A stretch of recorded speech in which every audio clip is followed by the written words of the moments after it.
ꯊꯥꯏꯅ ꯃꯃꯥꯡꯉꯩꯗꯅꯦ ꯊꯣꯏꯕꯤ ꯏꯃꯨꯡ ꯑꯃꯗ ꯃꯣꯏ ꯆꯥ ꯅꯨꯄꯥ ꯑꯃ ꯅꯨꯄꯤ ꯑꯃ ꯑꯗꯒꯤ ꯃꯃꯥꯒ ꯃꯄꯥꯒ ꯃꯣꯏ ꯃꯔꯤꯁꯦ ꯌꯥꯝ ꯅꯨꯡꯉꯥꯏꯅ ꯂꯩꯔꯝꯃꯦꯕꯀꯣ ꯃꯆꯥ ꯅꯨꯄꯤꯁꯤꯅ ꯆꯍꯤ 7 ꯁꯨꯔꯕ ꯃꯆꯥ ꯅꯨꯄꯤꯁꯦ मचा नुपाजिना चही 3 सुरमने अदुमाइन तौरकान मोय मरीजे यम चाबा थकपा वातना वाला पालैदने यम नुंगाइ लेरमे हंदेगिदि मतम खरा लेरगने ममाजे सिदोखरेबा खंखंगौदना करीना नारिनो कइदोइनो खंगदबिदने सिदोखरेबा ममाजे लैना अम नारकपदगी अदगी सिदोखिबजिदगिदि मसाइगी ममादो वाटलबनिना पाजिना खल्लेबा आई इचानुपीजिना मपाजे सेनाबजे वारनी इचाजे मपुंग मरेजु फाद्रिबनिना अदुना आइजे नुपी अतोंबी म थी तारे मबानी येंजनबिनबाना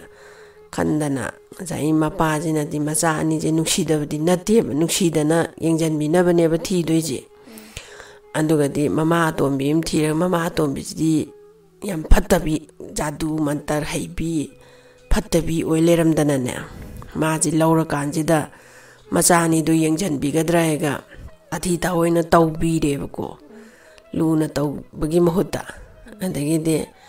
मपाजिदा कैनोसिना ngsai mama tombisina moi them tawraga magi jadu mantar du tawdana adagi macha mau ga je nanjandana macha ga du noibi khopi dana tawraga angang ani se nangna thokpa kadai da nongta huntu so thamu cho aduga akhoini nungaina leiji an haire bako adai mapa ji di ngsai gi macha nungsibagi wakhan ga du loi kawgre ba mana jadu doksandana nupi tombijina hoi ana hai adaiduda mana haibasi saigi macha anijina tahoreba tahobaji degidi hayengdi babana khoije huntongni na hainare adudi kamai tawni da adanga saigi machejina khalleba as kamai tawni abungom chaga iga je huntoro na ima tonjina haire adudi hayengje soidana abungom chaga iga je huntokba chatlani babasina babase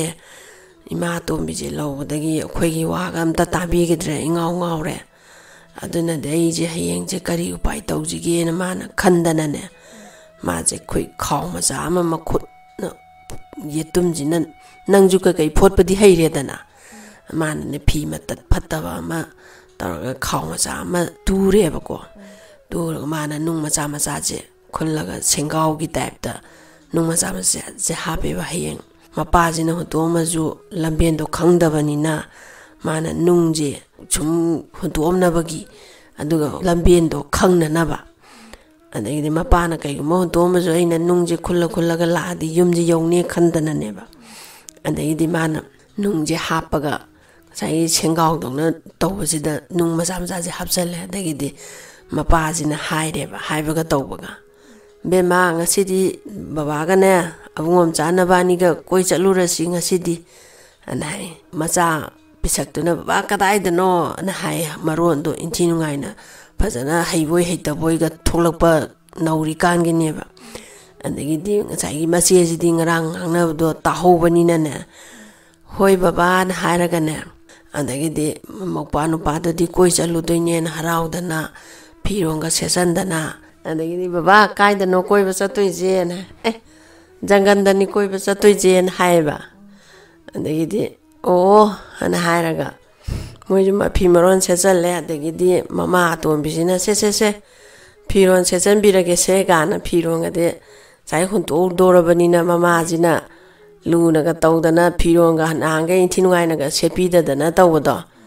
hunto ro doini na phironga sepida na tawre andagi mapam cha moije lakpajidana sum lakpajida mana nungje mayang mana daba nungne mana khullije mana makoje samnara lakpajida machejina haipe laitharaga ne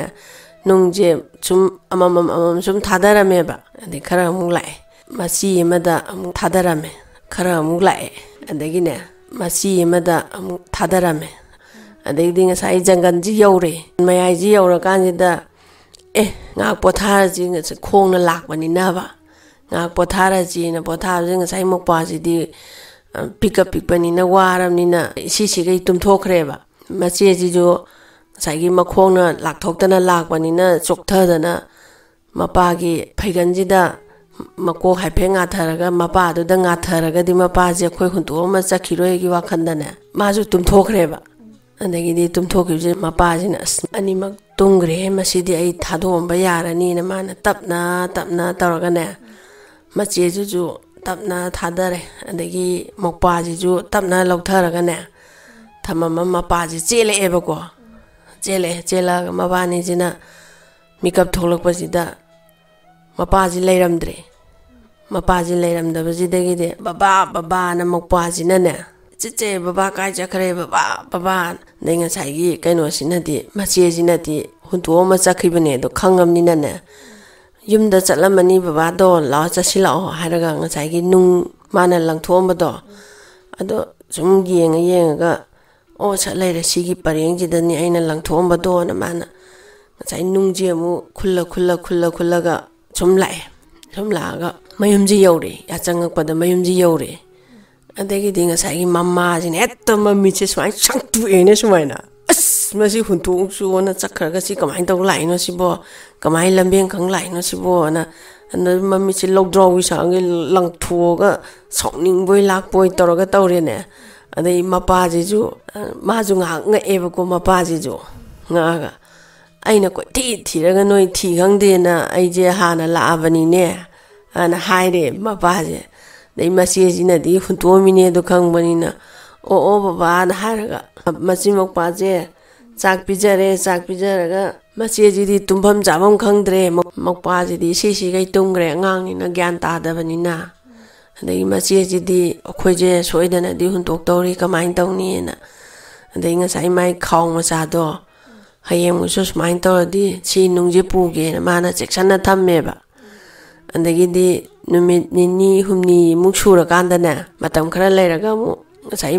mai nupi jina haire ba mama tom bijina nangbu nupa angang ani je tadi huntok jo ana hairaga nangna chung huntok te anta karai dano ta thamo jo chalo duga ibani nungai leje mi ada moi mawani na haina baje sidi handamukti ta howdreba taudane nahangi dumaina mu haire ngoi bema ngasidi koi ba chalu se baba ga haire ba andagi de hoi karaida nahangi dugumba amda muk chatoini andagi de nahangi dugumba mafamda ni chatoije jaga to pamda ni ngasidi ne yam thuna halakadawni chasi mama to bijina sese waraga chana na ba tan jipu go na tal ani pireba ane tal ani je puraga lakpa je ngasai yam thuna sasal nahandi loisalo ga ha ngasidi yam thun lakteni chasila khudak ta haraga chapani na ngasai mana nahan pu nung khaw do adu kawreba ane tan do puraga lakpa jida machi jina haiphet ningchang eba ko hais kanang khangni hore mu baba na khoji hunto madi na tan do cha da bidane tan doina mu nungi moda tan je machet hunto me ma na sela ga horen lamben khangdra ju khangna na bane na tan je setala hunto bane ba adagi de marai bang na thiri ju ne sai gi tan je ma na hunto ba ko ching ne ta khul cha thoki doine ba he hunto ba ko ching ne ta khul cha thoki ba angang kaino sina di langthoi mi ba mase sina di khangdre bu ching na cha thoki ni kholi ne je adagi ma na sum langthoma lakpani na tunglom da yengu da bani na mapa ju ugidra na pakalaga huntombani na ne ucheng na chage bje ju khangdre ba andagi de nahan ge dumaina jangal mayasi ro kan angang ji wa dana baba ayang ware anta baba ta pak ta hipje tungge na haire de ho la na nang ge dumaina mai tampak sida mokpa ji mung tumme andai maju baba ai ju ware na haraga mu magi phaiganji da mon khanga ga maju mu tumme aduga di nahangi dumaina tapna thangdaraga ne mache ji ju dei mokpa ji ju tapna thangdare aduga maji amuk chele eba ko chela ko ji ga nahangi dumaina mokpa ji ju maji ju mikap tholok da mapa ji leiramdre dei mokpa ji na ne baba na kappe ne amo baba na ko ji da ta dre dei mokpa ji ju ne ꯀꯞꯄꯗ ꯃꯥꯅꯅꯦ ꯌꯨꯝꯗ ꯆꯠꯁꯦ ꯀꯛꯄꯅꯨ ꯕꯕꯥꯗꯣ ꯌꯨꯝꯗ ꯁꯣꯏꯗꯅ ꯂꯩꯔꯝꯒꯅꯤ ꯕꯨꯡꯉꯣ ꯀꯛꯀꯅꯨꯅ ꯊꯦꯝꯃꯦ ꯑꯗꯩꯗꯤ ꯕꯕꯥꯅ ꯀꯞꯄꯦ ꯑꯗꯩ ꯃꯆꯦꯁꯤꯅ ꯉꯁꯤꯁꯨ ꯁꯣꯏꯗꯅ ꯍꯨꯟꯇꯣꯛꯑꯝꯃꯦꯗꯅ ꯑꯩꯈꯣꯏ ꯃꯥꯅ ꯉꯁꯥꯏ ꯂꯪꯊꯣꯛꯑꯝꯕ ꯇꯟ ꯃꯆꯦꯁꯦ ꯀꯔꯣꯝꯗꯅꯣꯅꯦ ꯑꯩꯕꯨꯅ ꯌꯦꯡꯉꯨꯀꯥꯟꯗ ꯇꯟ ꯃꯆꯦ ꯇꯥꯕꯁꯦ ꯑꯝꯇ ꯎꯗ꯭ꯔꯦꯕ ꯑꯗꯒꯤꯗꯤ ꯑꯩꯅ ꯍꯨꯟꯇꯣꯛꯑꯝꯕ ꯇꯟꯗꯣ ꯆꯥꯕ ꯌꯥꯕ ꯄꯣꯠꯅꯤꯅ ꯎꯆꯦꯛꯅꯒ ꯆꯥꯈ꯭ꯔ ꯖꯥꯠꯂꯅꯦꯅ ꯃꯥꯁꯦ ꯈꯜꯂꯦ ꯑꯗꯨꯒꯗꯤ ꯃꯥꯅ ꯍꯥꯏꯐꯦꯠ ꯍꯥꯏꯗꯣꯛꯑ ꯌꯦꯡꯀꯥꯟꯗ ꯇꯟꯗꯣ ꯁꯦꯠꯇꯅ ꯂꯪꯊꯣꯛꯑꯝꯕꯗꯣ ꯄꯨꯂꯞꯇꯤ ꯌꯣꯠꯄ ꯉꯝꯗꯕꯅꯤꯅ ꯎꯆꯦꯛꯅ ꯆꯤꯛꯇꯅ ꯆꯥꯕꯗꯣ ꯎꯔꯦꯕ ꯑꯗꯒꯤ ꯃꯧꯄ꯭ꯋꯥꯁꯦ 이싱 ꯌꯥꯝ ꯊꯛꯅꯤꯡꯉꯕ ꯑꯗꯒꯤꯗꯤ ꯑꯁꯣꯂꯣꯝꯗꯅ ꯀꯃꯥꯏꯅ ꯇꯧꯒꯦꯗ ꯃꯃꯥ ꯑꯇꯣꯝꯕꯤꯁꯤꯅꯅꯦ ꯅꯣꯏ ꯁꯥ ꯀꯩꯒꯤ ꯈꯣꯡꯒꯨꯟꯗ ꯂꯩꯔꯝꯕ 이싱ꯗꯣ ꯀꯩꯒꯤ ꯈꯣꯡꯒꯨꯟꯗ ꯂꯩꯔꯝꯃꯦ ꯀꯩ ꯑꯣꯜꯂꯣ ꯁꯖꯤꯒꯤ ꯈꯣꯡꯒꯨꯟꯗ ꯂꯩꯔꯝꯃꯦ ꯁꯖꯤ ꯑꯣꯜꯂꯣ ꯈꯣꯡꯒꯨꯟꯗ ꯂꯩꯔꯝꯕ 이싱ꯗꯣ ꯍꯦꯛ ꯊꯛꯄꯗꯅ ꯃꯥꯅ ꯑꯁꯣꯂꯣꯝꯗ ꯁꯥꯞ ꯇꯧꯔꯛꯑꯦꯕ ꯃꯌꯨꯝꯗ ꯑꯃꯨꯛ ꯍꯜꯂꯛꯇꯅꯕꯅꯦꯕ ꯃꯥꯅ ꯇꯧꯔꯤꯕ ꯁꯥꯞꯇꯣ ꯑꯗꯒꯤꯗꯤ ꯀꯣꯏꯊꯤ ꯊꯤꯕꯁꯤꯗ ꯉꯁꯥꯏꯒꯤ ꯁꯖꯤ ꯑꯃꯒꯤ ꯈꯣꯡꯒꯨꯟꯗ 이싱 ꯈꯔ ꯂꯩꯕ ꯎꯕꯁꯤꯗ ꯃꯧꯄ꯭ꯋꯥ ꯅꯨꯄꯥꯁꯤꯗꯤꯅꯦ 이싱ꯗꯣ ꯎꯕꯗꯅꯦ ꯌꯥꯝ ꯊꯛꯅꯤꯡꯉꯕ ꯑꯗ ꯃꯧꯄ꯭ꯋꯥꯁꯤꯅ ꯏꯆꯦ ꯑꯁꯤꯗ 이싱ꯈꯩꯁꯦ ꯊꯛꯀꯦ 이bungꯣ ꯊꯛꯎꯅꯨ ꯂꯥꯛꯑꯣꯅ ꯍꯥꯏ ꯉꯁꯥꯏ ꯃꯧꯄ꯭ꯋꯥꯁꯤꯅꯅꯦ ꯃꯆꯦꯁꯤꯅ ꯈꯣꯡꯀꯥꯞ ꯑꯃꯅꯤ ꯀꯥꯡꯅ ꯃꯥꯅ ꯄꯨꯔꯥ ꯆꯦꯟꯁꯤꯜꯂꯒ ꯉꯁꯥꯏ 이싱ꯗꯣ ꯄꯥꯛꯊꯔ ꯊꯛꯎꯔꯦ ꯑꯗꯩꯗꯤ ꯃꯥꯁꯦ ꯁꯖꯤ ꯑꯣꯟꯊꯣꯛꯈ꯭ꯔꯦꯕ 이ꯆꯦꯒꯤ ꯏꯕꯨꯡꯉꯣ ꯀꯃꯥꯏꯅ ꯇꯧꯅꯤ ꯅꯪꯅ ꯁꯖꯤ ꯑꯣꯟꯈ꯭ꯔꯦ ꯑꯩꯅ ꯊꯛꯎꯅꯨ ꯍꯥꯏꯔꯒ ꯅꯪꯅ ꯊꯛꯎꯗꯅ ꯀꯃꯥꯏꯅ ꯇꯧꯅꯤꯅ ꯑꯗꯒꯤꯗꯤ ꯃꯕꯥꯅꯤꯁꯦ ꯁꯖꯤ ꯑꯣꯜꯂꯦ ꯃꯧꯄ꯭ꯋꯥꯁꯤꯅ ꯑꯗꯒꯤ ꯃꯆꯦꯁꯤꯅ ꯎꯍꯩ ꯋꯥꯍꯩ ꯆꯥꯗꯅ ꯖꯒꯥꯗ ꯎꯍꯩ ꯄꯥꯟꯕ ꯈꯣꯠꯄꯁꯦ ꯊꯤꯗꯅ ꯃꯆꯦꯁꯤꯁꯨ ꯅꯣꯡꯃꯒꯤ ꯆꯥꯎꯈꯠꯂꯛꯇꯅ ꯃꯁꯛ ꯃꯇꯧꯁꯦ ꯐꯖꯔꯦ ꯃꯁꯝꯅ ꯐꯖꯔꯤꯕ ꯃꯃꯥꯏꯒꯁꯤꯅ ꯐꯖꯔꯤꯕ ꯐꯖꯔꯦ ꯑꯗꯒꯤꯗꯤ ꯉꯁꯥꯏ ꯃꯧꯄ꯭ꯋꯥ ꯁꯖꯤꯁꯦ ꯁꯤꯁꯨꯅꯦ ꯁꯨꯝ ꯈꯔ ꯁꯨꯝ ꯆꯥꯎꯈꯠꯂꯛꯇꯅ ꯁꯖꯤꯁꯤꯁꯨ ꯃꯄꯨꯡ ꯃꯔꯩ ꯐꯥꯖꯤꯜꯂꯛꯇꯅ ꯖꯪꯒꯜꯁꯤꯗ ꯃꯣꯏꯁꯦ ꯆꯍꯤ 10ꯃꯨꯛꯁꯦ ꯂꯩꯃꯤꯟꯅꯔꯦꯕ ꯃꯆꯤꯟ ꯃꯧꯄ꯭ꯋꯥꯁꯦ ꯑꯗꯒꯤꯗꯤ ꯅꯣꯡꯃꯗꯤ ꯑꯩꯈꯣꯏꯒꯤ ꯅꯤꯡꯊꯧ ꯁꯥꯗꯥꯟꯕ ꯂꯥꯛꯑꯦꯕ ꯅꯤꯡꯊꯧ ꯃꯆꯥ ꯑꯃ ꯑꯗꯩꯗ ꯁꯖꯤꯁꯦ ꯁꯖꯤꯛ ꯑꯅꯧꯕ ꯈꯜꯂꯒ ꯆꯥꯕ ꯎꯕꯁꯤꯗ ꯉꯁꯥꯏꯒꯤ ꯅꯤꯡꯊꯧꯁꯤꯅꯅꯦ ꯁꯤꯅ ꯂꯥꯞꯅ ꯎꯕꯁꯤꯗ ꯁꯖꯤꯁꯦ ꯌꯥꯝ ꯐꯖꯔꯕ ꯑꯗꯒꯤꯗꯤ ꯃꯥꯅ ꯃꯁꯤꯕꯨ ꯇꯦꯟ ꯀꯥꯞꯄꯒ ꯍꯥꯠꯄꯅ ꯐꯕ꯭ꯔꯥ ꯍꯤꯡꯅ ꯐꯥꯕꯅ ꯐꯕ꯭ꯔꯥ ꯃꯁꯤꯕꯨ ꯏꯟꯊꯣꯛ ꯐꯖꯈ꯭ꯔꯦꯗꯅ ꯃꯥꯅ ꯈꯜꯂꯒ ꯉꯁꯥꯏ ꯁꯖꯤꯁꯦ ꯇꯥꯟꯅꯔꯛꯄꯁꯤꯗ ꯃꯆꯦꯒꯤ ꯃꯅꯥꯛꯁꯤꯗ ꯁꯖꯤꯁꯦ ꯄꯨꯔꯥ ꯆꯦꯟꯁꯤꯜꯂꯛꯄꯁꯤꯗꯅꯦ ꯉꯁꯥꯏ ꯅꯤꯡꯊꯧꯁꯤꯅ ꯃꯆꯦꯁꯤ ꯎꯔꯦꯕ ꯃꯁꯛ ꯌꯥꯝ ꯐꯖꯕꯤ ꯂꯩꯁꯥꯕꯤ ꯑꯃ ꯎꯕꯁꯤꯗ ꯃꯥꯁꯦ ꯅꯤꯡꯊꯧ ꯁꯥꯗꯥꯟꯕ ꯂꯥꯛꯏꯁꯦ ꯁꯤꯁꯨ ꯇꯦꯟ ꯀꯥꯞꯀꯦ ꯇꯧꯔꯝꯕꯗꯒꯤꯅꯦ ꯇꯦꯟꯗꯣ ꯀꯥꯞꯇ꯭ꯔꯦꯕ ꯑꯗꯒꯤ ꯃꯆꯤꯟ ꯃꯧꯄ꯭ꯋꯥꯁꯤꯁꯨ ꯑꯩꯈꯣꯏ ꯁꯨꯔꯨꯡ ꯑꯃꯗ ꯆꯦꯟꯁꯤꯜꯂꯒꯅꯦ ꯁꯖꯤꯁꯤꯅ ꯃꯥꯏ ꯃꯆꯦꯒꯤ ꯃꯔꯨꯝꯁꯤꯗ ꯂꯣꯠꯂꯦ ꯑꯗꯒꯤ ꯉꯁꯥꯏ ꯅꯤꯡꯊꯧꯁꯤꯅ ꯍꯥꯏꯔꯦ ꯁꯒꯣꯜꯗꯒꯤ ꯀꯨꯝꯊꯔꯒꯅꯦ ꯃꯥꯅ ꯍꯥꯏ ꯑꯩ ꯅꯣꯏꯗ ꯀꯩꯁꯨ ꯇꯧꯔꯣꯏꯌꯦ ꯊꯣꯛꯂꯛꯑꯣ ꯂꯥꯛꯑꯣ ꯋꯥ ꯉꯥꯡꯅꯁꯦ ꯅꯣꯏꯗ ꯑꯁꯣꯛ ꯑꯄꯟ ꯅꯪꯍꯜꯂꯣꯏ ꯀꯩꯝꯇ ꯇꯧꯔꯣꯏ ꯊꯣꯛꯂꯛꯑꯣ ꯍꯥꯏꯕꯁꯤꯗ ꯉꯁꯥꯏ ꯃꯆꯦꯁꯤ ꯊꯣꯛꯂꯛꯑꯦꯕꯀꯣ ꯃꯆꯦꯁꯤ ꯊꯣꯛꯂꯛꯄꯁꯦ ꯍꯦꯛꯇ ꯅꯤꯡꯊꯧꯁꯤ ꯉꯥꯎꯔꯕꯅꯤꯅꯦ ꯃꯁꯛ ꯐꯖꯕꯁꯤ ꯎꯕꯁꯤꯗ ꯑꯗꯒꯤꯗꯤ ꯃꯆꯦꯁꯤꯅ ꯍꯥꯏꯔꯦ ꯃꯍꯥꯁꯣꯏ ꯁꯖꯤꯁꯦ ꯑꯩꯒꯤ ꯏꯄ꯭ꯋꯥꯅꯤ ꯑꯗꯣ ꯃꯥꯁꯦ ꯊꯧꯗꯣꯛ ꯑꯃꯗꯒꯤ ꯁꯖꯤ ꯑꯣꯟꯈꯤꯕꯅꯤ ꯑꯗꯨꯅ ꯃꯉꯣꯟꯗ ꯇꯦꯟ ꯀꯥꯞꯄꯤꯒꯅꯨꯀꯣ ꯃꯍꯥꯁꯣꯏꯅ ꯍꯥꯏꯌꯦꯕ ꯑꯗꯒꯤꯗꯤ ꯐꯔꯦ ꯑꯗꯨꯗꯤ ꯀꯥꯞꯄꯣꯏ ꯑꯗꯣ ꯅꯪ ꯑꯩꯒꯤ ꯅꯨꯄꯤ ꯑꯣꯏꯔꯣ ꯃꯍꯥꯔꯥꯅꯤ ꯑꯣꯏꯔꯣ ꯑꯩ ꯅꯤꯡꯊꯧꯅꯤ ꯑꯗꯨꯅ ꯑꯩꯒꯤ ꯇꯥꯂꯣꯏ ꯑꯣꯏꯔꯣ ꯏꯕꯥꯅꯤ ꯂꯨꯍꯣꯡꯉꯁꯤ ꯅꯪ ꯌꯥꯕ꯭ꯔꯥꯅ ꯍꯥꯏꯌꯦꯕ ꯑꯗꯒꯤꯗꯤ ꯉꯁꯥꯏꯒꯤ ꯅꯨꯄꯤꯁꯤꯅ ꯍꯥꯏ ꯑꯗꯨꯕꯨꯗꯤ ꯑꯩ ꯌꯥꯏ ꯑꯗꯨꯒ ꯑꯩꯒꯤ ꯏꯄ꯭ꯋꯥꯁꯦ ꯀꯩꯝꯇ ꯑꯁꯣꯛ ꯑꯄꯟ ꯅꯪꯍꯜꯂꯣꯏ ꯀꯩꯝꯇ ꯇꯧꯔꯣꯏꯅ ꯍꯥꯟꯅ ꯋꯥꯁꯛꯎ ꯍꯥꯏꯔꯦꯕ ꯑꯗꯩ ꯅꯪꯒꯤ ꯅꯅꯥꯛꯇ ꯑꯗꯨꯝ ꯂꯩꯖꯁꯅꯨ ꯑꯩ ꯀꯩꯝꯇ ꯇꯧꯔꯣꯏ ꯅꯪꯅ ꯑꯩꯒꯤ ꯇꯥꯂꯣꯏ ꯑꯣꯏꯕ ꯌꯥꯔꯗꯤ ꯃꯥꯁꯨ ꯑꯩꯈꯣꯏ ꯃꯅꯥꯛꯇ ꯂꯩꯖꯁꯅꯨ ꯅ ꯍꯥꯏꯗꯅ ꯄꯣꯔꯛꯑꯦ ꯉꯁꯥꯏꯒꯤ ꯃꯆꯦꯁꯦ ꯁꯒꯣꯜꯗ ꯍꯥꯞꯀꯠꯂꯦ ꯑꯗꯒꯤ ꯃꯧꯄ꯭ꯋꯥꯁꯤꯒ ꯃꯣꯏꯁꯦ ꯂꯥꯛꯃꯤꯟꯅꯔꯒ ꯂꯨꯍꯣꯡꯉꯦ ꯃꯆꯦꯁꯦ ꯃꯍꯥꯔꯥꯅꯤ ꯑꯣꯏꯔꯦ ꯑꯗꯒꯤ ꯃꯥꯁꯨ ꯃꯆꯦꯒꯤ ꯃꯅꯥꯛꯁꯤꯗ ꯆꯦꯟ ꯆꯣꯡꯅ ꯁꯥꯟꯅꯗꯅ ꯌꯥꯝ ꯅꯨꯡꯉꯥꯏꯅ ꯂꯩꯔꯦ ꯃꯣꯏꯁꯦ ꯃꯇꯝ ꯈꯔꯗꯤ ꯌꯥꯝ ꯅꯨꯡꯉꯥꯏꯅ ꯂꯩꯔꯝꯃꯦ ꯑꯗꯒꯤꯗꯤ ꯆꯍꯤ ꯑꯃ ꯐꯥꯔꯛꯀꯗꯧꯔꯀꯥꯟꯁꯤꯗ ꯁꯨꯃꯥꯏꯅ ꯁꯣꯝꯗꯒꯤ ꯂꯝ ꯑꯇꯣꯞꯄꯗꯒꯤ ꯅꯤꯡꯊꯧ ꯑꯃꯅ ꯂꯥꯟ ꯁꯨꯃꯥꯏꯅ ꯆꯪꯉꯛꯑꯦ ꯈꯣꯠꯂꯛꯑꯦꯅ ꯍꯥꯏꯕꯁꯤꯗ ꯃꯥꯁꯦ ꯅꯤꯡꯊꯧꯁꯦ ꯆꯠꯇ ꯌꯥꯗ꯭ꯔꯦꯕ ꯑꯗꯒꯤ ꯃꯥꯏ ꯅꯨꯄꯤꯁꯤꯗꯤ ꯁꯣꯝꯗ ꯃꯆꯥ ꯄꯣꯛꯇꯣꯔꯤꯅꯦꯕ adagi mai nupijiju amuk thadokningdaba adagi somna lanjiju chatta yadaba moigi konungjidane hanubi magi thaba ingang sunaba adagi hayeng mai nupijina machaga pokando magi seba sebi tongnabane hanubi ma thammeba aduju pharamoidoinemi adagi mai nupijidaju mu hangeba aijibu lan sumaina tawre ado nangi phibamjida aije thadi thadokningde kamain tawjige haibajida ngasai leibak praja gi kaino na lui aduna aiju ain thokpa dum leiramge yani event ju leiri aduna lan chatpado chapirucho haireba adagi de hanubije sida mu sinareba mana khara phagadra in tawragane chai hanubije ju jadu mantar haiba phattabi oiramdoineba adagi de man hai ben aine sumaina lan sumaina tare aduna aije chatta yadre tawjina ben aigi nupije section ne yengamu sumai tawdana si ma kumtha surabani ai sumaina lanje chatta yadre aduna nangna kha section ne yengbiramu ko na hoi hoi bungo aina soidana phanaba taronge chalo chalo na haire andagi de mai nupije macha poe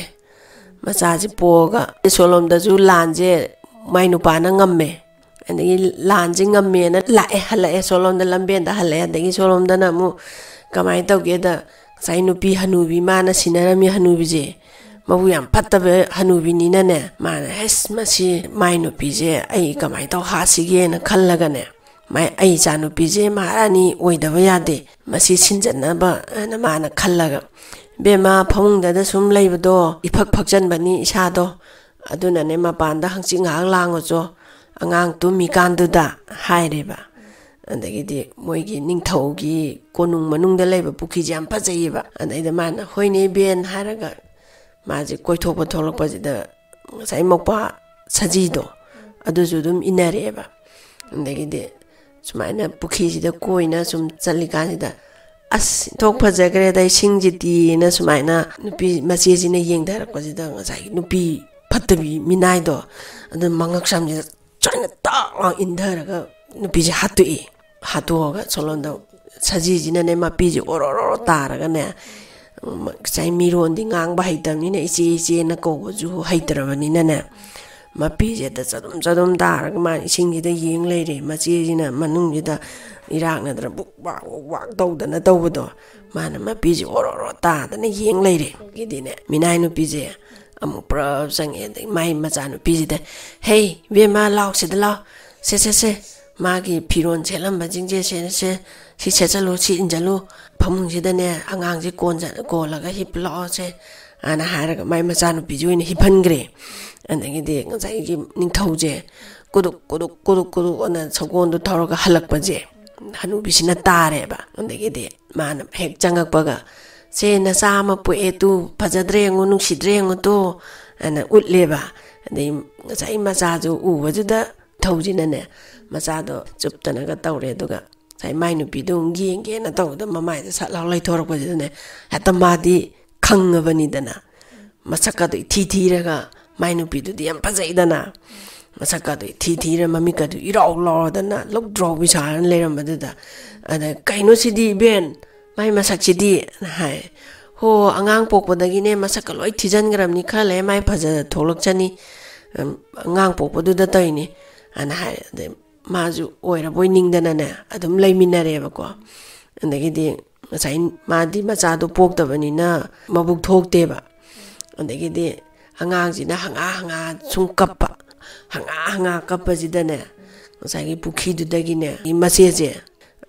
hingjidane thoglaaga ne maje angangjigi mabukse pithakpa thogleeba ngasai nungdang matamjidane angangje takappa adagi ngai sajijina chemboi lakpoi chikpoi lakpoi taragane puthораga machejina ising ngai pukhido adai phawgalaga adum pithakpa adai nongmadine mana angangji chenboi chikpoi taraga nungdangjida sajijina puthokhibaje ngai gi phattabi mamajina ne thongnawdagi uhoreba aduga dine lona mana thongnawjida yengkanda ngai gi mana indara hatokhiba nupi phajana tholaga mabukse pithakpa ureba andagi de chai mamajina haire macha nupi jida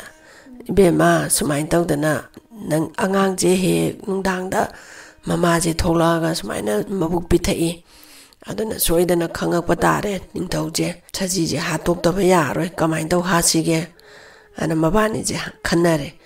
adudi ima ai saji je yam chaninge na hairage ana haire ngasai masimokpa na unarak pada ningthau du da moina haigi ba ipa je kaimta soon ganu ko gan haigi ba du di moi di khangponte da adagi di no mati ningthau jina ngasai pukhi mapan ji da thola ga phamme ba phamba je ngasai machanu pi jina se jina ke tha sanara dana ai asigi chaji je yam chaninge chaji je chatho ji ba na kaino ne nangna chaji je kaimta so pan ta hon binu ana haina dana tawraga nangna ngasi chaji janinge haiji bo ana ningthau jina mu haire ba ado nahawai gi ni hauji te saji je chaning mana kainom tawre ana hai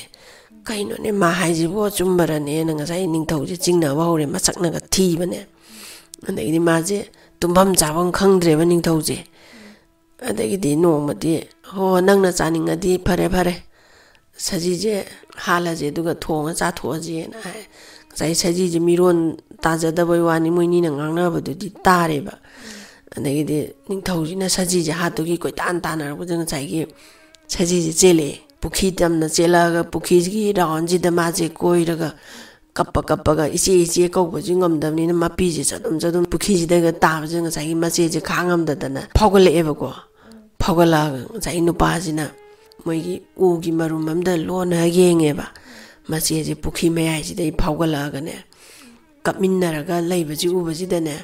sai kaino ji ningthau ji na ne thola ga phare ba ma che ji adagi di kamai tawbono khopano ana ningthau ji na hange ai sumai tawbani sumaina tawbani nga sai mana ngak pothau kholu mapan da ngak tho jo ga nga sai minai du na haiba do aduga ji loin tamme adagi di phare na haraga ningthau ji changa ga ne sai gi mama phattabi je minai phattabi je sida hai ben ai gi nupi da ne hat ke na tawba mi adugumba yawdi ne adu karamba kari dandi pini ben ibungo du dine lemna tharoi damni makhwang du da thauri punjalle ga ne sagon na chinghan ga damni ana haire andagi di hanubi ji ju andagi mai hanubi gi macha mai nupi tombi je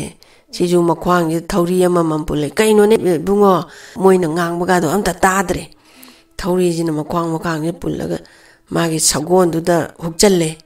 aduga sagon do magi sajai du na pa launa kalle da sagon du na koro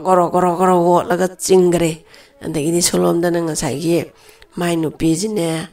andagi mai macha jine pamma pukhi ma panji da phammaga ne